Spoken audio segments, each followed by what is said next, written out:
The January transfer window fast approaches, and of course Manchester City are being linked with many players. The most recent one is Antoine Semenyo. So that's what's on the menu for today is Semenyo. And Manchester City Football Club, I have a message for you if you are listening.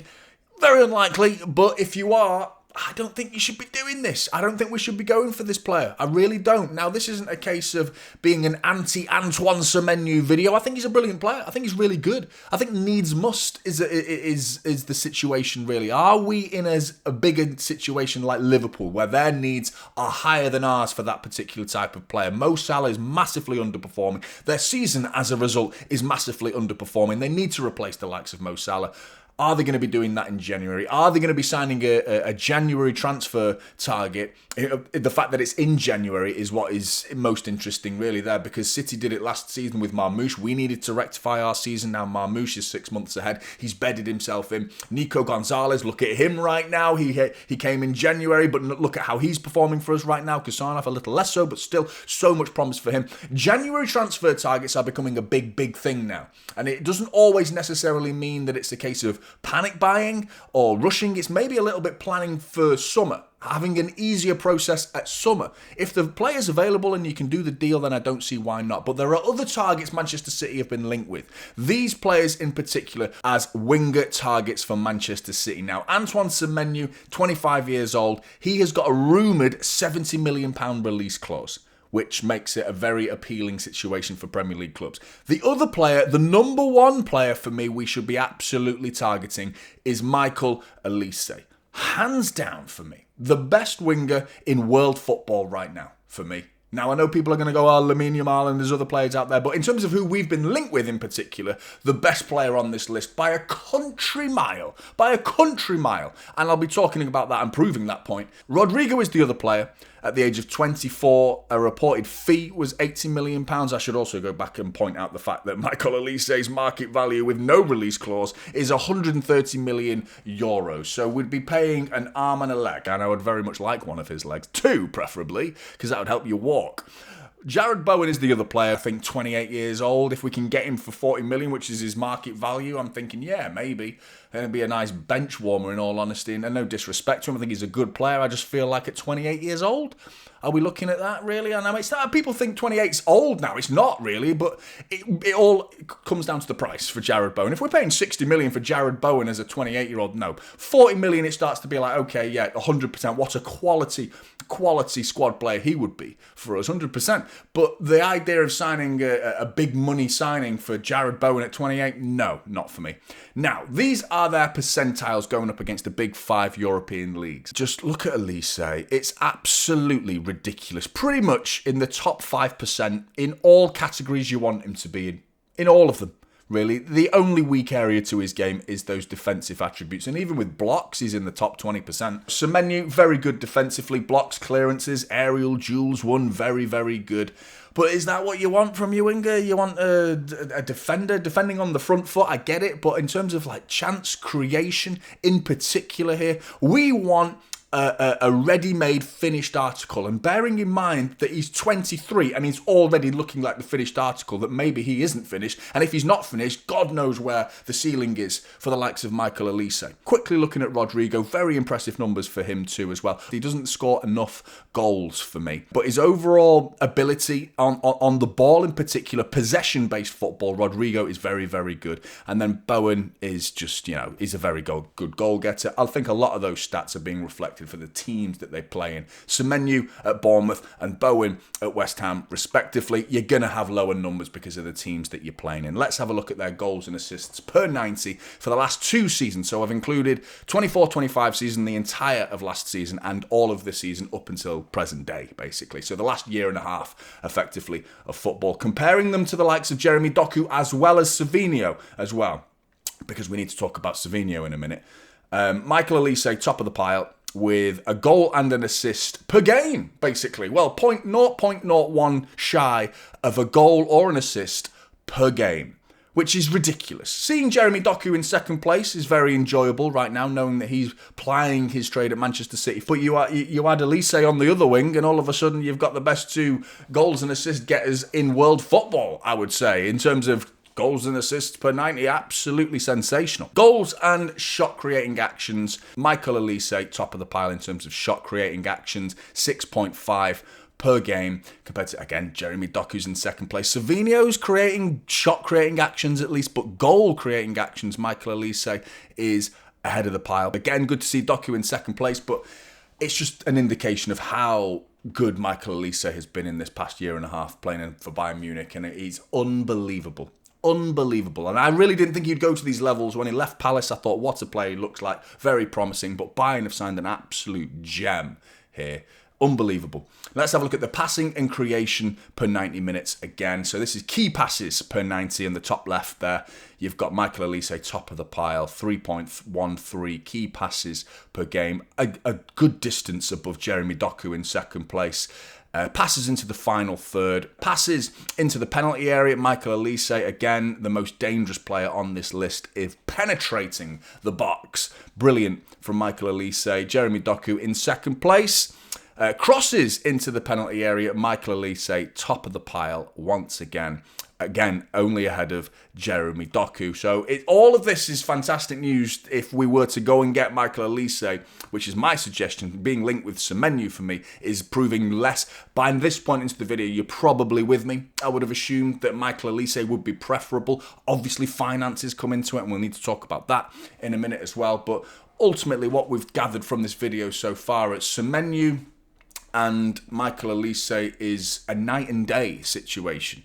It's not a case of there's an argument to be made for Semenyo, really. Well, the argument is only that he played in for Bournemouth. Like, could he excel in an Arsenal shirt, a Liverpool shirt, and a Manchester City shirt? Would he be able to excel at a better football club, in a better team, in other words?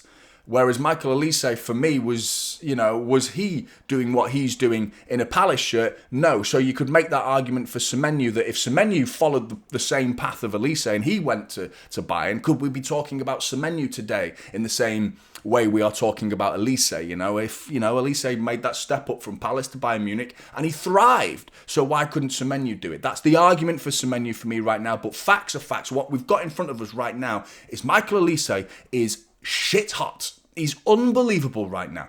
Dribbling, though, is an interesting one, because that's been a very much a ploy for Manchester City's business in recent times, is ball carriers. Even Reinders is an amazing ball carrier. Savinho, Doku, signings that were made 2 years ago. Doku, 2 years now, he's been at Manchester City. He won a Premier League title at Manchester City, Jeremy Doku. When we won 4 in a row, he was part of the squad, Jeremy Doku. People forget that. He's been with us for quite some time, so there's an indication that Pep knew what was coming. He was knowing that the pace and the power of the Premier League is becoming more prevalent, and we need to accept that pace and power, dribbling ability, carrying of the ball is becoming important. Now, Michael Olise, though, he doesn't excel in that particular area of the game. He is behind the likes of Jeremy Doku and Semenyo. Not surprised he's behind Doku, but behind Semenyo. Progressive carries, how far they carry the ball forward up the pitch. In other words, Michael Olise is behind the likes of Doku, Savinho, Rodrigo. So that's not his game. Carrying of the ball is not his game, but to have all of the stats prior to this information, to have the goals and assists, to have the shot creating actions, the goal creating actions, the key passes, the progressive passes, the passes into the penalty area, shows to me that he is a visionary. He's a final third player. He might not carry the ball as well as these players, but he will use his passing ability instead. He gets his head up more than head down. Dribblers have head down syndrome. Ball players, they have their head up, and that is Michael Olise. He's got his head up. Set pieces as well. The guy can whip it, top bins, no problem. So we'll be having a set piece specialist if we haven't already got one of the likes of Marmoush. We have Foden knows how to score from set pieces as well. You add Olise to the ranks, then we've got very dangerous set piece takers. Corners as well. He's very dangerous in those areas as well. But Savinho for me is the ultimate one. For the stumbling block to all of this is Savinho. What do Manchester City think of Savinho? Where do we see him as a future? Because obviously 70 million or thereabouts was the rumoured fee that Spurs were willing to spend on Savinho, and that wasn't enough to persuade Manchester City to shake hands with Spurs and sell Savinho to Spurs. Is that because the player we wanted to replace Savinho wasn't ready? Do we value Savinho that highly? Clearly we do, because we went and gave him a contract. Now, this isn't a CFG signing anymore at this point. Because it would have made perfect sense to label Savinho as a CFG signing, a City Football Group signing, in other words. One of those players that we've done incredible business with, where we sign them on the cheap, put them through the ranks of Manchester City's sister clubs, and then sell them for an extortionate profit and make a lot of money. Perfectly legal, and a fantastic business model that has proved very fruitful for Manchester City over the years. Now, Savinho is not one of those players, because we could have done that by signing him from Girona and then selling him to Spurs for 70 plus million. That would have been doubling your money, therefore, for that particular isolated player, minus all the contracts. But ultimately, that was the moment to call him a CFG player, but then to reward him, that's a stretch as well. The word reward. Why are we rewarding Savinho? For what? What has he done to warrant a new contract? This is a fending off contract. Or we truly believe in new contract, and I would love nothing more to hold my hands up in a year's time and we've got a player like Doku who's doing what he's doing this season. Savinho does the same further down the line, and we're like, why do we need Michael Olise? Why do we need Semenyo? Why do we need any other winger? Because we've got Savinho and he's performing at the highest level. Now, there's been very small glimpses of quality from Savinho, but the clock's running out for me. The egg timer is trickling thin with sand falling down it for his time to prove yourself at Manchester City. Now, this season in particular has been very underwhelming. I was expecting him to come back, hit the ground running in a Manchester City shirt, considering the transfer saga. Has that bothered him? Now, one thing I can't question is his attitude in terms of, he applies himself on the pitch. There's a couple of moments where he's a bit soft. He doesn't like a tackle. He doesn't go in for aerial duels, and that winds me up. But he still applies himself. You can still see the way he celebrates goals and other players scoring goals. It matters that we win to him, 100%. So there's no denying that.